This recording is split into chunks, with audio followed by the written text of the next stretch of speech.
pessoal, Danilo Brizola aqui do Surfando com IA e da Snowman Labs. Bom, gravando essa introdução basicamente para compartilhar com vocês esse vídeo que está muito top. É basicamente um webinar que foi feito entre a Anthropic, uma das principais empresas hoje, competidoras da OpenAI, a Anthropic junto com a Windsurf, compartilhando um pouco sobre desenvolvimento de software usando IA e como que o Windsurf construiu a ferramenta deles de desenvolvimento de software usando agentes de inteligência artificial. E o Kevin, que é o head de produto lá da Windsurf, ele vai compartilhar um pouco a respeito de alguns números e de como que desenvolvedores, engenheiros de software estão usando o Windsurf para escrever 90% do código, enquanto os engenheiros, os desenvolvedores ficam focados naqueles 10% que é o mais essencial, que é o mais crucial. Então acompanhe esse vídeo aí. Fizemos aqui a colocação das legendas em português. Foi um vídeo que foi gravado na semana passada, um webinar que aconteceu na semana passada em inglês. Vocês vão ter aqui toda a legenda em português para vocês acompanharem, beleza? Não esquece de deixar o teu like, de comentar o que você achou interessante desse tema e se você concorda em a IA fazer grande parte do trabalho e os engenheiros de software fazer ali um pedaço do trabalho do desenvolvimento de um produto digital. Quero saber se você concorda. Vamos lá, vamos trocar ideia aqui nos comentários, tá bom? Então é isso, acompanhe o vídeo e vamos falando. Um grande abraço. Hi, everyone. Thank you so much for joining us today on this webinar about how Codeium gets developers to trust Windsurf for writing 90% of their code. I am Diane. I lead our product management team focused around research, which includes building new versions of Claude, including our most recent 3.7 Sonnet model, as well as frontier capabilities like agentic coding, tool use, computer use, and thinking. Today, I'm super excited to be joined by Kevin who leads product engineering at Codeium. We're going to be spending a bit of time talking a little bit generally about agents, but we'll also be doing a bit of a fire chat together and answer some Q&A questions from the audience. So very quickly, just a few housekeeping items. If you miss any part of this webinar, there will be a recording of the webinar within 24 hours. If there's any questions or ideas that you have, feel free to submit them via the questions widget in the portal. And we really love feedback. We're hoping to run more of these webinars for the future. So we'll love any feedback you have about the content or what you would like to hear in the future. So like I mentioned, we'll be talking a bit about generally agents, how Codeium built the Windsurf coding agent, and a fireside Q&A. So let's jump in. So what do we mean by agents? I think agents is a very hot topic and word in this year. At Anthropic, we really think about agents as systems that can autonomously plan and take complex actions without necessarily a human-guided set of recipes or workflows. And from talking to many enterprises, what we really heard is, traditionally in the AI models, maybe pre-3.5 Sonnet, most of the models can do certain actions if they're well guided by a user with a set of instructions. But as the models become more intelligent and more agentic, they no longer need so much scaffolding or harness to be able to be more goal-oriented on figuring out how to self-recover, solve open-ended problems, and do things that might not be easy to predict upfront. And some of the use cases that we've been really excited about from a customer perspective that's been unlocked include agentic search, autonomous coding, as we'll hear about more, as well as customer support use cases. And so really bring AI and LLMs from a world of just being a chatbot to a true agent that can help you and meet you where you are. In terms of agents, we really think of it in sort of three elements, which is number one, there is giving the agents in these systems the knowledge that is required to understand and simulate a view of the world. This could be things like knowledge bases or code repos, or as well as better use of its context window, including Claude's 200K context. Additionally, being able to communicate, whether that's talking to the customer and the user to get more information, or to actually issue orders and take action by issuing tool calls in order to advance and take action towards a set of goals. Most importantly, this is underpinned by the ability of the model to be trained with safety at its core. So we have both training within the model as well as additional systems to ensure things like harm and safety always come first and foremost. So with 3.7 Sonnet, we launched the world's first hybrid thinking and reasoning model, which means, and this was very much something that I think philosophically is how Anthropic thinks about reasoning, which is that it's not a separate model or capability, but it's just core to these systems becoming more performant and more valuable for users. Just like, it shouldn't take 3 minutes to know the time right now is 1 p.m. Eastern.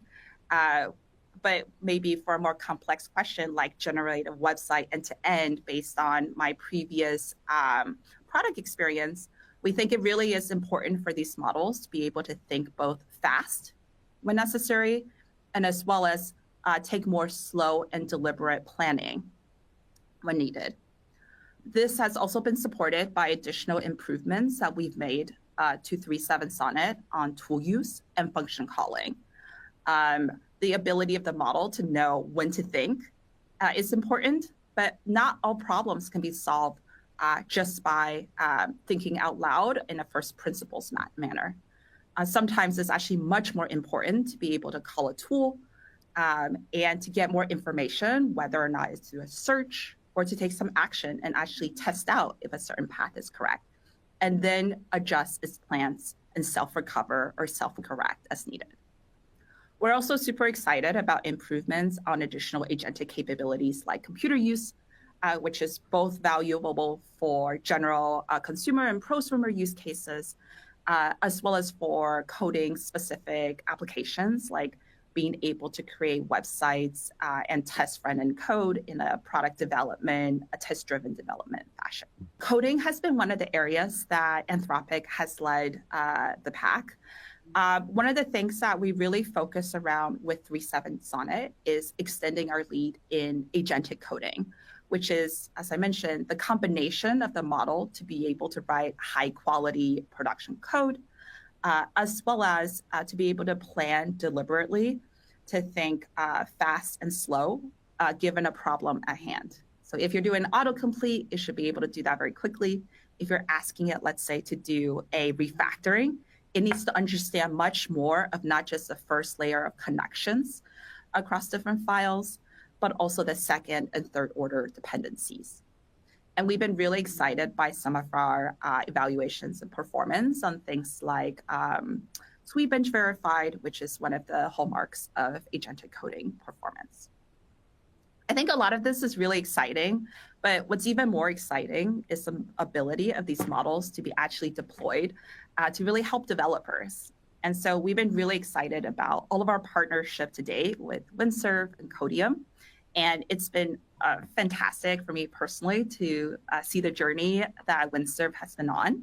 So with that, I want to turn it over to Kevin and hear a bit more about how Codeium has built Windsurf over the last few months. Kevin, over to you. Cool. Thanks, Diane.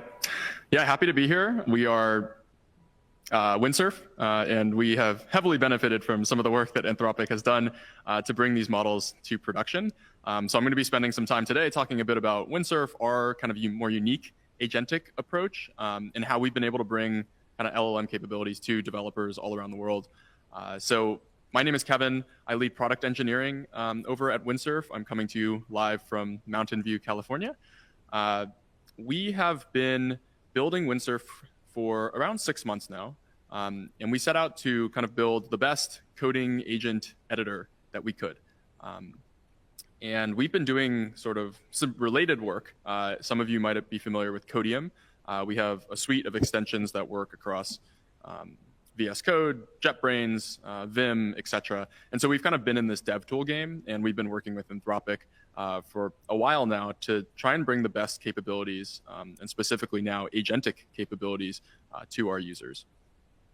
And so how we think about agents, we want to make sure that we can deliver the most amount of production code to you with the least amount of explicit user input.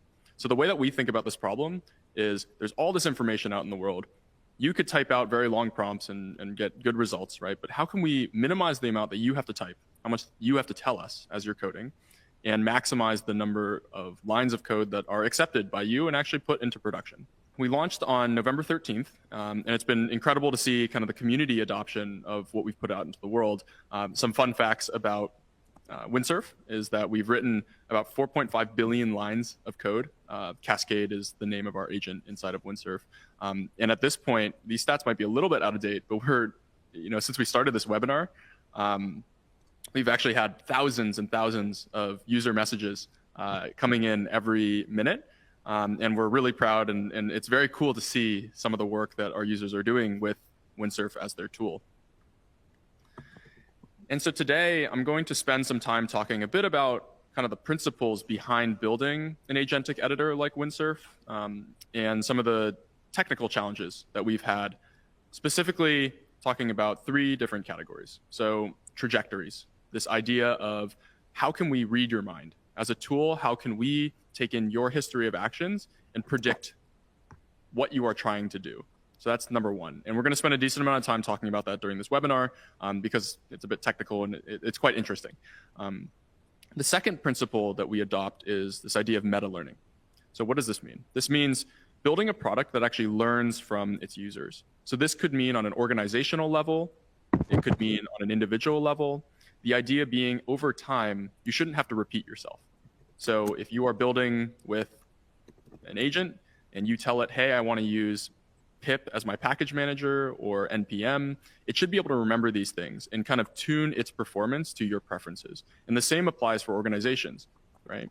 If you're working with a coworker, you will learn how to run this particular stack. You'll learn how to run certain commands, and your teammates should benefit from those learnings. And then finally, scale with intelligence. So this is quite interesting and something that has particularly impacted kind of the agentic step function that we've seen in the industry. What this means is we want to build products that inherit from the gains of LLMs. The models have been improving at such a rapid rate, right? We saw 3.5, we see 3.7, 3.7 thinking. Like there's so many models coming out into the world, and each of them kind of provide another step function in model capability. And what we've learned over time is that we should not build infrastructure to kind of crutch the current day's model performance. So we should not spend too much time trying to build heavy infrastructure that supports maybe some edge cases that the model fails at, because we know that inevitably models will continue to improve and the performance will just continue to get better. And so we want our product to inherit from those learnings. So these are the kind of 3 principles that we use when we're building the product. And specifically today, we're going to be talking about trajectories. So trajectories, again, is this idea of how do we read your mind? If the agent is working in the background, if it's kind of, think of it as a pair programmer. It's kind of sitting over your shoulder, trying to understand what you have done in order to understand and predict what you will do. And the way we do this is through this idea of a unified timeline. And I think this is something that's quite cool and quite unique, and you'll start feeling it if you use the product. If you think of your sequence of actions that you've taken, so for example, the benefit of being an editor is that we can see what files you're viewing. We can see, maybe what you're debugging or what you're running in your terminal, how you're searching through your code base, and all of this kind of inform the agent what you will do. So think of it again as like a pair programmer. So we're kind of watching passively over your shoulder so that we can build up an understanding of what you're doing. And the really important thing here is that it's a unified timeline between both the user and the agent. So as you are going off and navigating your code base, making edits, simultaneously, the Windsurf agent can behind the scenes perform background research and contribute to this notion of a shared timeline, so that the next time you autocomplete or the next time you write a chat message, all of these are informed by this kind of holistic unified state of the world. And if we wanted to break this down even further, and I want to make sure we touch on kind of the technical considerations that we've had here, you can really break down trajectories into 3 separate stages, if you may. 3 separate places where we spend time on our kind of agentic harness. So the first one is contextual understanding. This is the idea of understanding what source, using sources to understand what a user has done. The second one is knowing what the user's intent is. And knowing is maybe a strong word, but it's kind of predicting, right? It's that idea of like knowing where they are going to go. And finally, there's actions. So if we have all this information, what can we do now, with or without explicit user permission? So we'll kind of dive into these three different steps. The first one is context retrieval. And this is something that we've been working on for the last 2 years.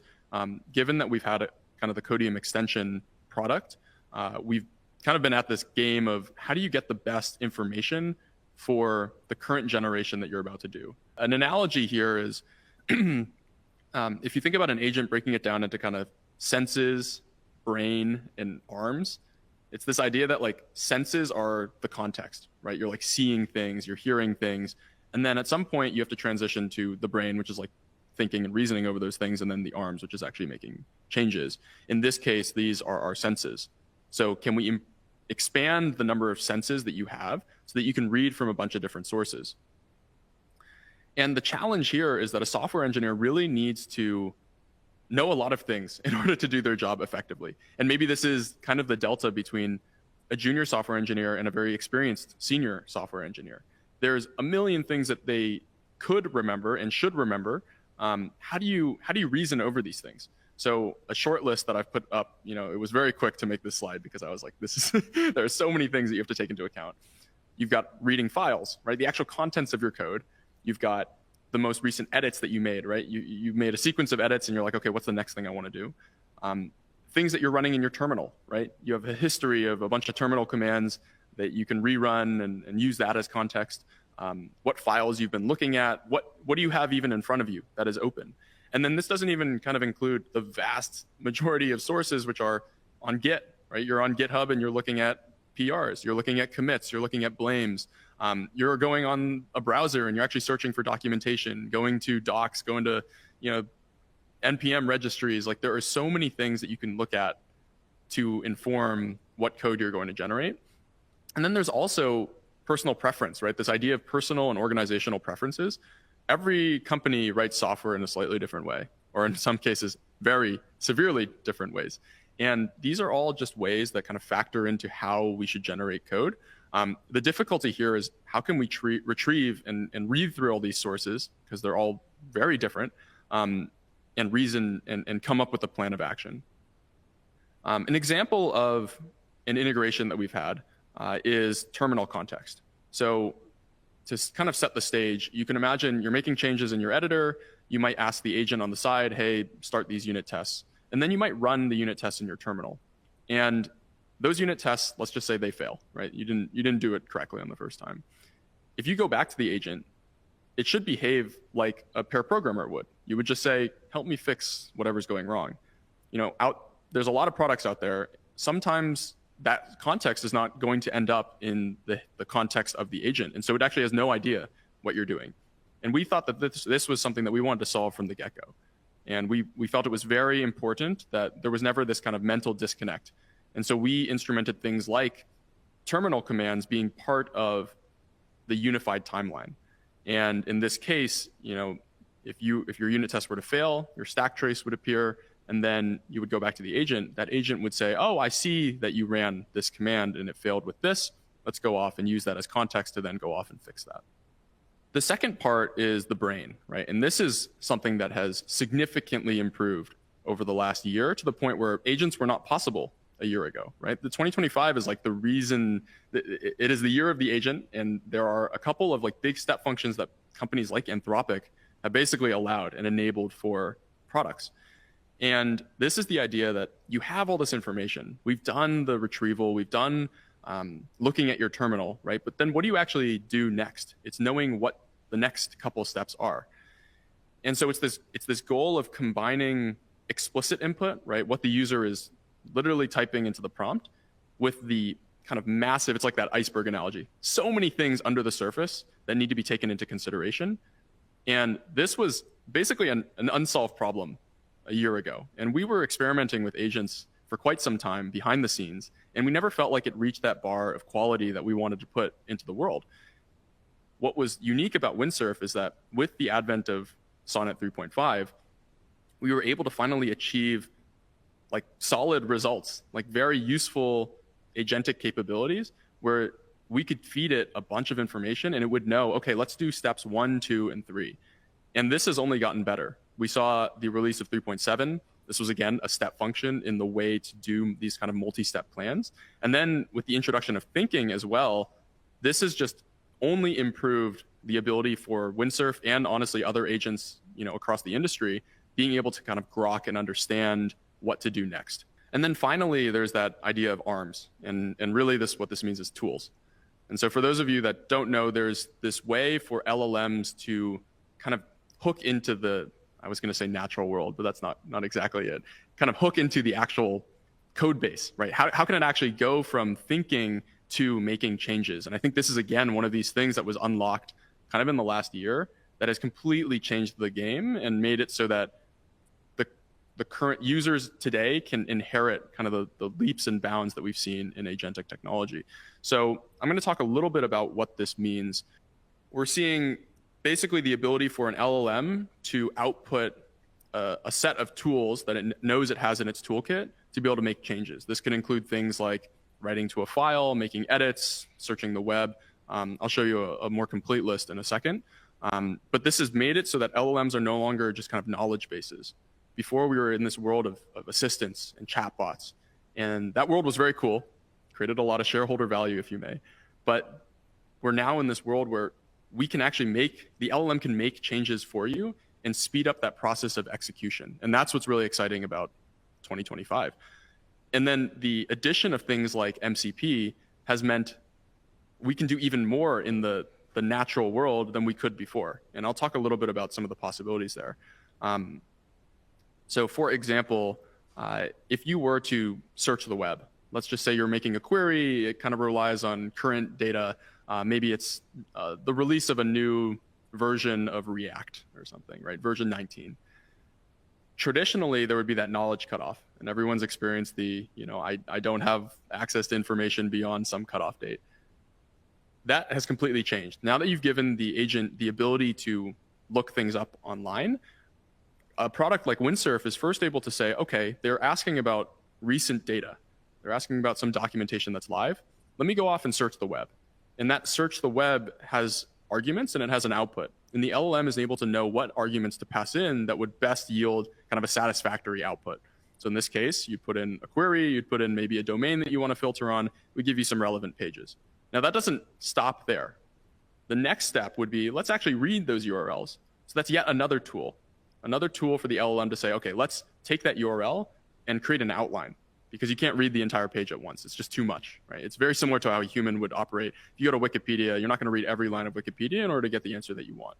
Instead, you're going to look at the outline, look at the table of contents, if you may. And then you're going to use a third tool, which is viewing that chunk, looking at that particular section of the page. You can think of it as like scrolling to the appropriate section, that appropriate part that fits in your window, and then reading that text.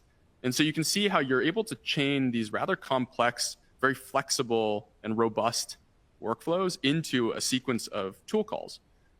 And there are so many tools that Windsurf provides and that MCP provides. So for example, there's this category of file system and code operations. This is like reading files, it's running terminal commands, listing, running ls in a directory so that you can actually see and analyze the project. There's things on the kind of more retrieval context side. So you've got semantic search, you've got web search that we just talked about, the idea of memories, right? How do you store and retrieve something that you remember about the user? There's just simple things like grep, right? How do you just look for a certain substring? And then finally, there's this idea of MCP, and this has been really exciting to see how customers of MCP have been adopting this and enabling our users to then use their third-party service in the Windsurf agent. So for example, if there's a Figma MCP, we can now hook in and actually read information from a user's Figma account, whether it be an artboard or some other metadata, to inform our generation. And so if you think about the long tail of what users could do in the product, they've really come up with some quite creative workflows. You can now query, you can open browsers, you can literally control Chrome using Windsurf via MCP, and it can debug, self-debug, and like screenshot itself in order to make progress. That's like insane. It's completely mind-blowing. And this is where we're seeing this like exponential increase in productivity and in feature set, because we're now engaging with these really long list of MCP tools that any user can now enable. And our goal is to make it so that Windsurf, it's as easy to enable those things as it would be just pressing a button and saying, I use Figma, I use Slack, let's turn it on. And so we're really excited about kind of the future of what it means to expand the muscles, the tools that Windsurf can use. And again, I've kind of mentioned this, but none of this would be possible without sort of the gains that we've seen in the last, year. It's easy to point at the last year, but it's been years and years of work that Diane and team have been spending on these sorts of models. And there are a number of things that I want to call out that are quite cool about the way that Anthropic has approached this problem. So on a little bit more technical level, like tokens are the input, tokens are the output, and tokens can be expensive, right? It's like a lot of compute, and we want to give the best possible experience to our users without kind of going bankrupt. And token usage efficiency has become incredibly important. And the way that we've kind of combated this is through this idea of prompt caching. It's the idea of taking, remember that really big list of things that we were taking into context? We want to be able to cache that, put it in our prompt, so that if you were to continue to generate, right, if you generate the same thing with the same prefix 5 times, it should be cheaper on the 2nd through 5th time, right? Because a lot of that information should be kind of cached in memory, if you may. And so we've kind of we spent a lot of time engineering our prompting to work with token usage efficiency, or to work with prompt caching, and we've seen massive results, right? The Windsurf product would not be the price it is today if it wasn't for a technology like this, an approach like this. We've also seen tool performance being just remarkably good. This has been improving, but the agent rarely hallucinates tools. And I think you can tell, if you were to switch models, you can kind of see where the strengths and weaknesses are. But we've been very satisfied with the ability for the agent, for Windsurf to say, I have this set of tools, here's what I need to do next. And you add on the fact that the MCP ecosystem is blossoming, we're very bullish on just like tool use in general. And then finally, Windsurf is an enterprise-ready product. Anthropic is also an enterprise-ready product. And there are a number of things that need to happen in order for us to enable some of the largest businesses in the world to use a product like Windsurf. And I hope that every business is able to use a product like Windsurf. And this includes things like ZDR retention, right? You cannot service a Fortune 500 customer if you're just uploading their code base and it just sits on some, cold storage up in the cloud, right? These are not, you need to be able to service and meet them where they are from a security perspective. There's also uptime, right? Models they're pretty intense. They're pretty complicated. The infrastructure required to deploy an inference server is quite difficult. And so as a result, you need pretty high uptime. And then finally, we've been able to partner with Anthropic, which has been a pleasure and a privilege to be able to kind of iterate on some of these latest models to know that the Windsurf users are going to get the best experience when they're using a particular Anthropic model. And so you might say, okay, where are we going with this? And I want to touch on a couple different areas that we're particularly excited about. We believe that over time, we will have effortless personalized development. So you might be familiar with this idea of a rules file. It's this idea of you're kind of explicitly typing into your editor, like who you are, what you prefer, all these sorts of things. We believe that 99% of those things will just be encoded by the end of the year based on your usage of the product. Over time, we will just remember that you prefer to use TypeScript over JavaScript. And we'll be able to kind of cater to your workflow. We also will believe in a world where we will generate full end-to-end PRs. And I kind of touched on this with MCP and sort of the possibilities there with increasing the number of tools.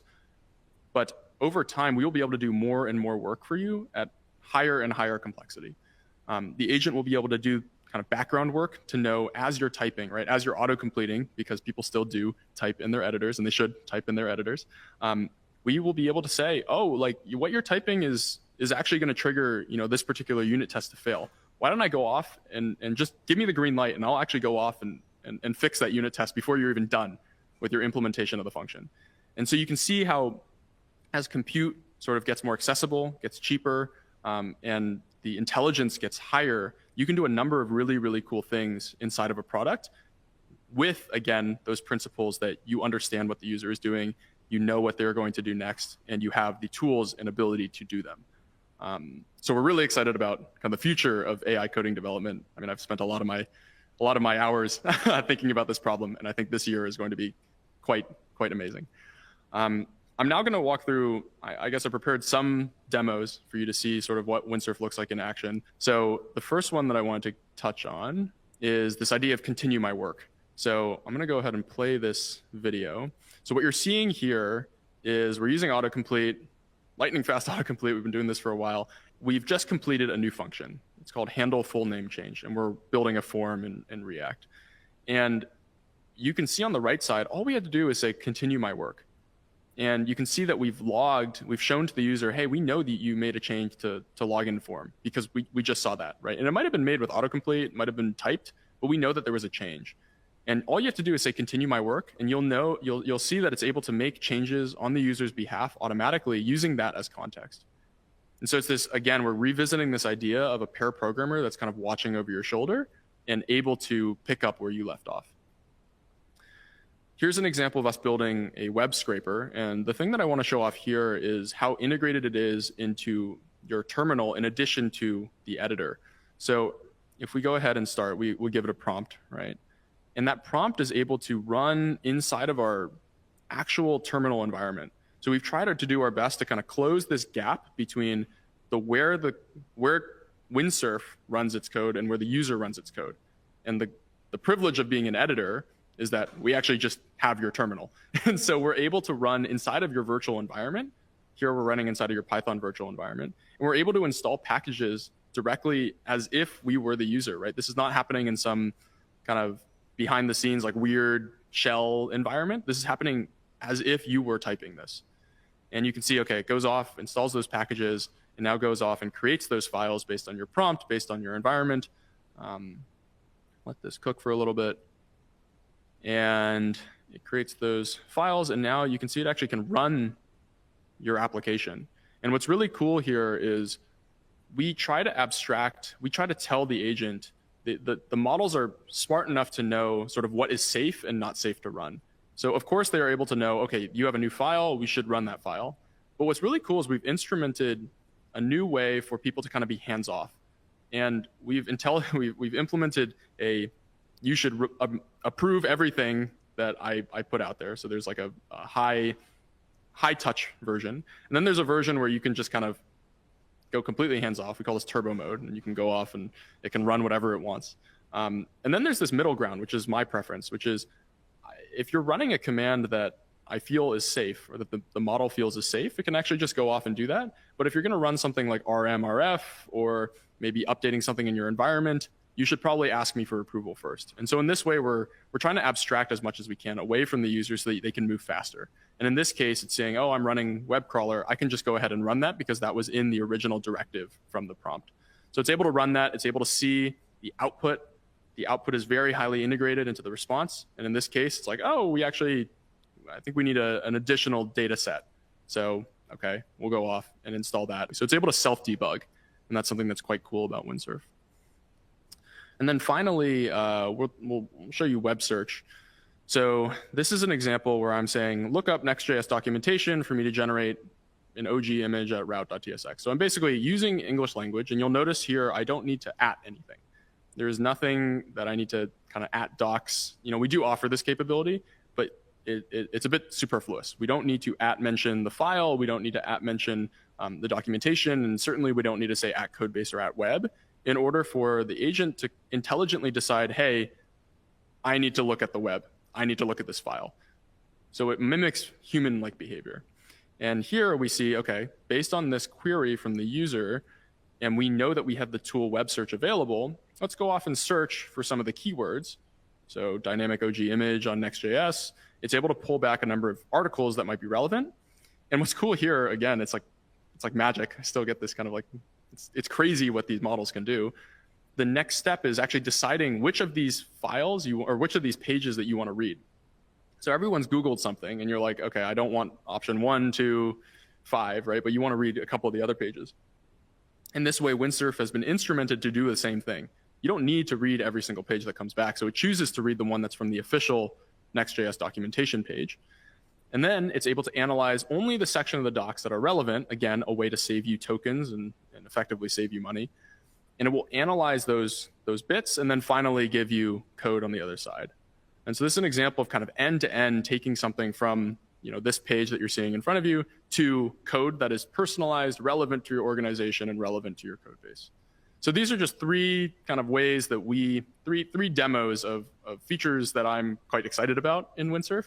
But there's a whole host of other things that you can look at. Of course, we have tab, autocomplete, the agent, all these sorts of things. So with that, I will bring it back to Diane if you want to take over the mic. Yeah, thank you for that. That was so exciting. I love the demos. And once again, this session is recorded. So if folks want to reflect back and look at any of the demos again, these will be posted. Thank you so much, Kevin. I think before we jump into audience questions, there were a couple of different themes in your talk that really resonated with me. So first of all, I love the 3 product principles that you had, where it's around context understanding, ability to reason and take action. I actually also matched what I mentioned in the beginning around understanding, communications, and acting. So I love that there's like a hive mind happening here. I'm curious as to how did y'all arrive at those core product principles? Let's see. I think it depends. It depends on which principle. I mean, the one that I point to often is the third one, which is scale with intelligence. Mm-hmm. I think we came out lucky. Like no one really knows what's going on here. No one has a crystal ball to say where things are going. The best you can say is like, all right, I think the puck is headed here, and we should prepare for that future. And so we made the very lucky approach that or lucky, educated guess, whatever you may, that we believed agents were going to be the next thing. And so we very intentionally put our stick in the ground and said, we are going to delete our chat assistant. And that decision was fueled by this kind of desire and intuition that we've seen models change over time. So when we released Windsurf, we got rid of chat. We thought it would be a simpler user experience to just focus on the agent. And consequently, we saw users being very happy about that. And that kind of reinforced in our head that this was a principle that we wanted to keep. And that's when, we feel comfortable going out in the world to talk about it. But over time, before that, we've been in this game for 2+ years working on dev tools. At every sequence, there was a step function in model capability, right? Going from like Copilot, like autocomplete to 3.5, we've come quite a long way. And each one of those decision points, we were like, oh, wow, like this is so much better. All that infrastructure we built, we can just kind of throw it away. And all this stuff around like context windows, for example, that game has completely changed now that we are living in a world with like agent-based retrieval. And so the landscape keeps changing. And I think over time, we've had the luxury of experience seeing these things happen and now knowing with pretty high confidence that the models will continue to get better. And we should make this one of the product principles that we live by. Yeah, I absolutely love that. And usually when we have, builders and developers and folks, enterprises, startups, like building new applications, and they ask us like how to stay ahead. And it's exactly what you said, which is the pace of change is just unplanned. Like nobody can say top down, this is what's going to happen by November 2025. And there's so much around embracing that very like entrepreneurial prototyping mindset that's important, particularly because like that's how you know when something's ready, right? Yeah. Like I think when we were in the autocomplete world, it wasn't very clear yet. And if there was no prototype of like an agentic experience, then we would have just measured like autocomplete accuracy forever. Yeah, which we did, which we did, and yeah, I love that perspective. Maybe taking something around how you think about the future, and given that the models today are not perfect yet, how do you approach balancing agents and automation and autonomous behavior with human oversight? Yeah. do you see a world where like there's always hands-on, human in the loop, or how do you kind of think about that transition for Windsurf? Yeah. I am a technology like optimist. I mean, I have to kind of I work in the space. You and I are both very bullish on where these things can go. And so I'll come through it at that lens. But at the same time, I will acknowledge that myself and a lot of people on our team are incredibly skeptical and paranoid people. If you ever talk to me about these things, like I'm very, very skeptical that, some demo that I saw on Twitter will ever make its way into my workflow. And part of that is me being kind of a fussy engineer, but then part of that is also just, it's really hard to get to a level of perfection and quality that is acceptable to be in a production workflow. And I believe that at the current level of model performance, we need a lot of human in the loop. I think over time that will continue to decrease, but I'm always hard pressed to say at what point we will be comfortable completely getting rid of developers and getting rid of the people that kind of oversee the agentic SWEs, because there is that very important signal of human in the loop. And so an example of like maybe on the short term, what we've done to slowly work towards that goal, as models get better, I mentioned the ability to intelligently approve or run commands automatically. That's a great example of, I would not trust 3.5 to look at a command and say, like, green light it. But I do now trust 3.7 to say, all right, this looks pretty good, like, go for it. And so by 3.5, I meant like 3.5 turbo. Like, got it. Yeah, so like the model, like many generations ago, right? And you can see just like the trend of things have gotten better. So we are now more comfortable giving that control to the agent. But we are still very much keeping the human in the loop, where you have to go through the files and you can accept all, or you can go through the files. And we want to give you that hatch to actually go in. And this is why we believe that autocomplete is something worth investing in. Our passive experience typing in an editor is not going to go away. And we're pretty bullish on developers still being kind of driver's seat writing code. I think over time, there will be certain workflows that will become more and more abstracted away. You might say, hey, I have a copy change on my website. Instead of having to go through 5 different people to make that change happen, you can go off and have something maybe asynchronously execute those things with one final stamp at the end to just make sure things are okay. And over time, you'll see the number of things in that camp increase. But I firmly do believe that, and our company is oriented around this, that human in the loop is here to stay for quite some time. Yeah, that makes sense. And especially in terms of like the types of customers and how you've like thought about your product strategy, which is really around enterprise readiness. And so enterprises are also on different spectrums and mindsets of AI and technology adoption. And so being able to like have humans in the loop are really critical for enterprises where they are taking more deliberate steps and measuring progress that way. Totally. Yeah. And I think we learned a lot here. Like coming out and just releasing Windsurf, like Windsurf was not something that just came out of left field, at least, for us. We had inherited so many learnings, both on the technology side that we kind of discussed with retrieval and context awareness, but also on the enterprise readiness. Like, what does it take for a tool to become used by a customer like Dell, for example? So Dell is a user of our product, and what does enterprise readiness mean for the context of a company like that? We could not do that if we just came in and in a month just tried to build a solution like that. But it's over time, you have those battle scars and wins that have contributed to this understanding, and over time we've just kind of developed that muscle internally. Yeah, definitely. Definitely. I think it's similarly for enterprise customers, like being able to kind of get the first like demo or adoption is really critical.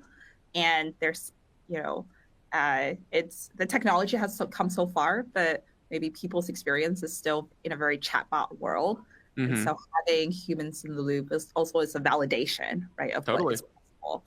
And one thing I heard from like a customer is like, really the teams and the folks that are able to kind of see and draw the line in the future are folks who have been using these models, including Sonnet, for coding, because you can quickly see as you like start trusting it with autocomplete, then trusting it a bit more, a more complex task, just how quickly that evolution has happened.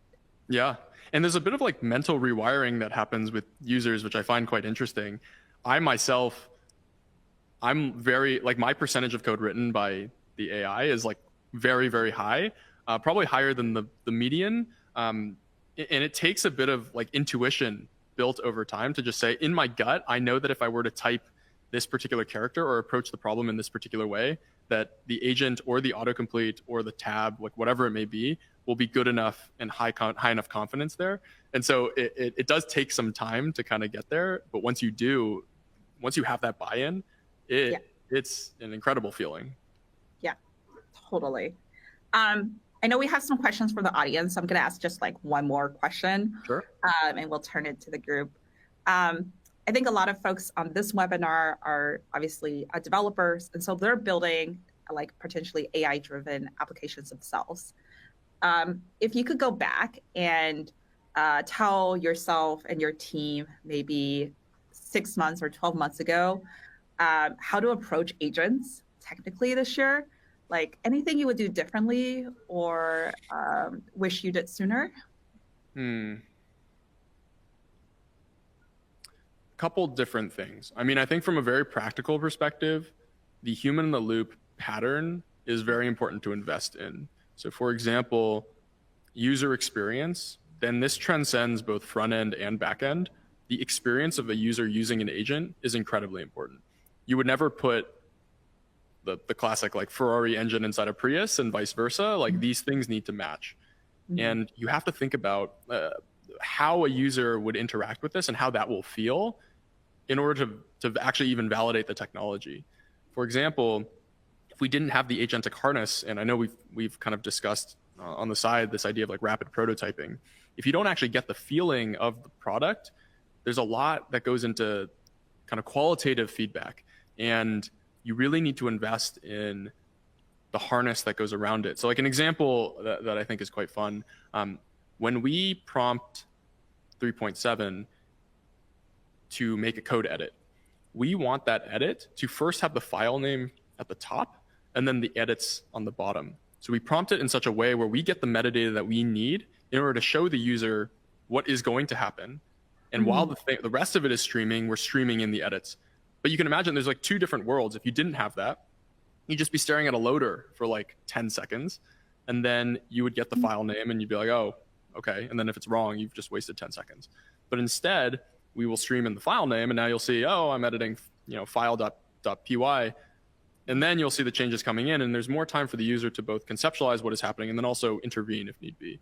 And so these are ways that I think just user experience is incredibly important. And that's something that we've kind of held true, but I don't think we fully realized because agents just introduced a whole new dimensionality of complexity into the product that we needed to have the proper user experience guardrails to make sure users were using this correctly. So that's one example, but I mean, there's many situations here. Awesome. Thank you for that. Yeah, I definitely agree. This is why for us, like one of the things that and it feels like a very long time ago, but when my team and I had built tool use on the API a year ago, there was a lot of discussions around like how much ambiguity and how much do you have the models actually ask user back questions, right? Like, and I think just like the types of responses we had gotten at that time were, I would love to have verification at every step, like ask the user back. But actually, as developers started deploying these systems at scale, it's more like, wait, it was good that it asked the question back like for maybe 1 to 2 times. And then afterwards, I don't need you to like ask again for clarification. You should just know that. To your point earlier around like storing this knowledge and making it personalized.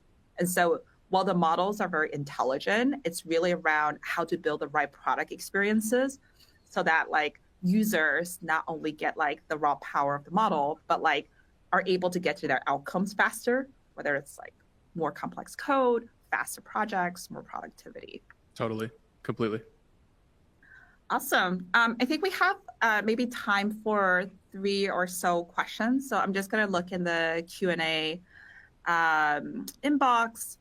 In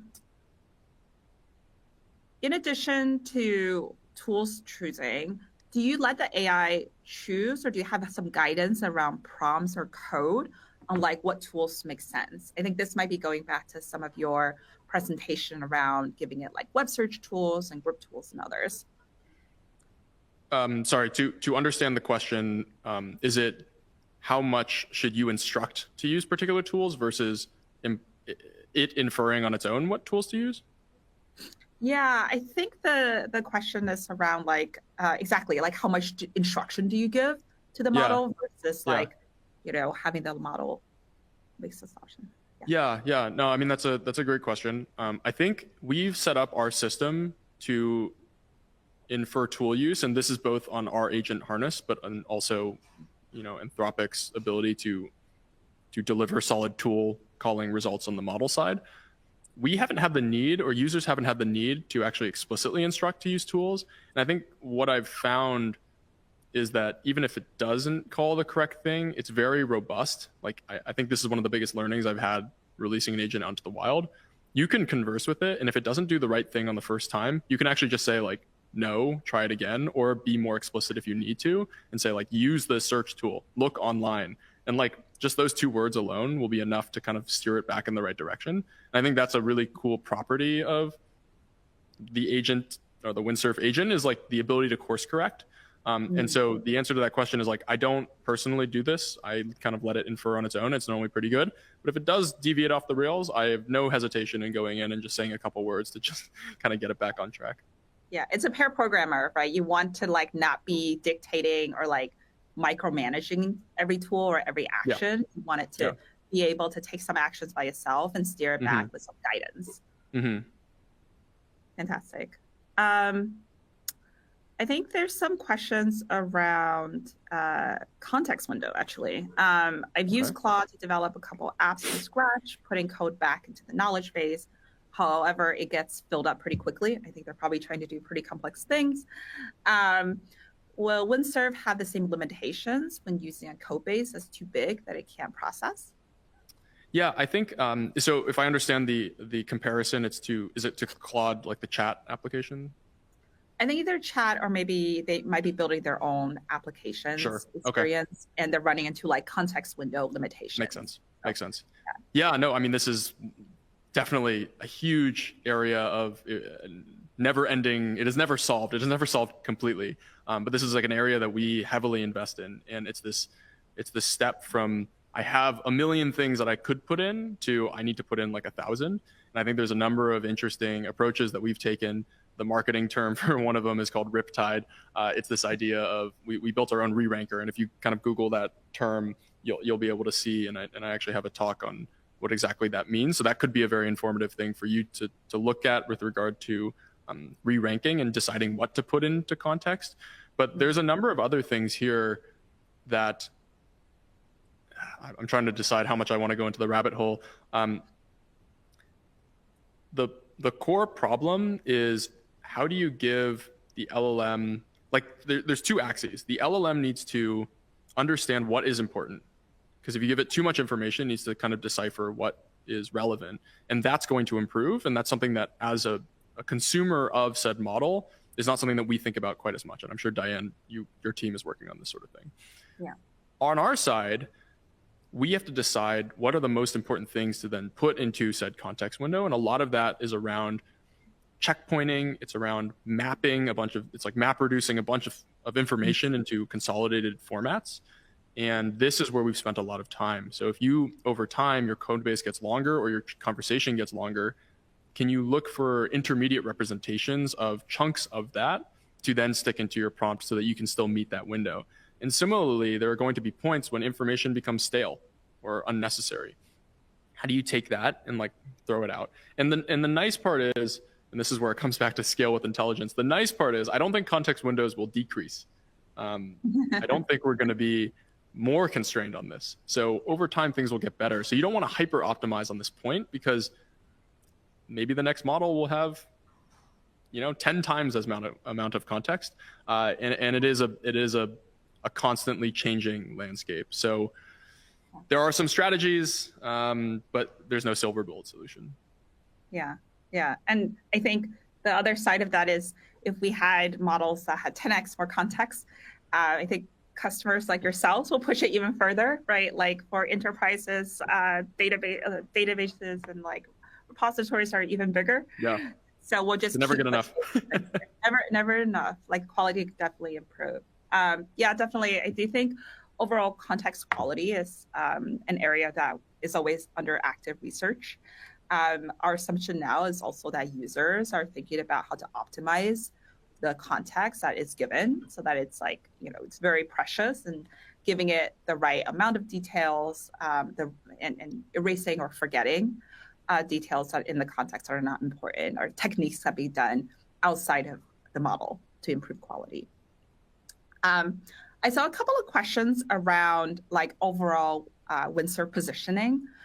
There are like a couple other coding agents out there. How do you all think about your principles, and like when should somebody come and use Windsurf? Yeah. I think we have always kind of stayed core to we want to build the best product. There's a lot of noise out in the ecosystem. It's a bunch of tools that people do reach for. I think we really land on, we are going to be agent first. We are going to make sure that we inherit, as LLMs get better, we will always be the best product that are using those LLMs. We never want a situation, we want it to model the product as if it's someone watching over your shoulder. And we never want it to be the case where there's like a disconnect in context. And so I think where you'll really see it shine is this kind of back and forth flow between something that is AI and something that is human. And the simple example is continue my work, but this transcends that, just that particular workflow. You'll get into situations where, you're writing unit tests in parallel to writing like the function, and you want to have complete context over everything that's happening. For example, like the things that you then typed into the chat will then inform your tab, right? Like as you're typing, you'll now take into context like other things that are happening inside of your editor. So it's this idea of like unified experience. And you'll notice that I think from that dimension, Windsurf performs quite well. The other dimension I think is user experience. We've tried to boil this down into as simple a form as we could, while still giving you these escape hatches to go into more advanced modes. This example being, we just have a write mode and a chat mode. And so those, but it's everything is an agent. And so in that way, you're able to interact with a product that feels like there was a lot of care and attention to keeping you in this sort of like happy path and making sure that you have the best experience possible. So I think on those two dimensions, we're agent first, and we've invested heavily into our user experience. Those are two areas that you'll notice some improvements. Yeah, definitely. Okay, I think we're coming up at time. This hour went by super fast. I think there are many more questions. Unfortunately, we won't have time to get to all of them. But first of all, thank you to this really large audience for listening in. We would be very happy to share more about our content, both our vision on the Anthropic side on overall agents, as well as how products like Windsurf have been able to build with us and have built really cool product-driven development on top of AIs after this call. And like I said in the very beginning, we would love feedback. We'd love to do more of these webinars and bring more thinking around how to build frontier AI from folks who are doing it, like Kevin. And so really looking forward to seeing y'all in the future webinar. And thanks again, Kevin. This was so much fun for me to learn. Thank you for having us. I mean, this was a ton of fun for me. Really appreciate everyone who came by and everyone who will come by and watch the recording.